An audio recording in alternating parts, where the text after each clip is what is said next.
క్షమాపణ కోరగలవా?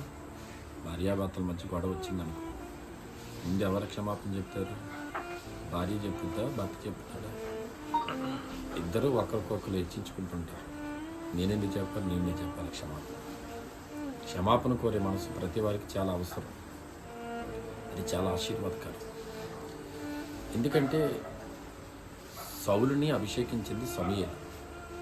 సమూయేలు రాకుండా సౌలు చాలాసార్లు చాలా కార్యక్రమాలు కొనసాగించాడు. కానీ అభిషేకించిన వాడు దైవజనుడు లేకుండా, అభిషేక్తి లేకుండా తన ఇష్టానుసారంగా చాలా కార్యక్రమాల్లో పాలుపంపులు పొందాడు సౌలు. కేవలం ఏంటో తెలిసి గర్వం అది. ఎప్పుడైనా సమూయేలు దగ్గరికి వచ్చి నన్ను క్షమించండి అయ్యా, సారీ నేను ఎప్పుడు అడగలిగాడా? ఏ రోజు క్షమాపణ కోరలేదు సౌలు. అందుకే నా అధికారాన్ని, తన అర్హతను దేవుడు తొలగించాడు, వేరొకరికి అప్పగించాడు. నీ జీవితంలో క్షమాపణ చాలా మేలుకరంగా మారు. క్షమించుకోండి.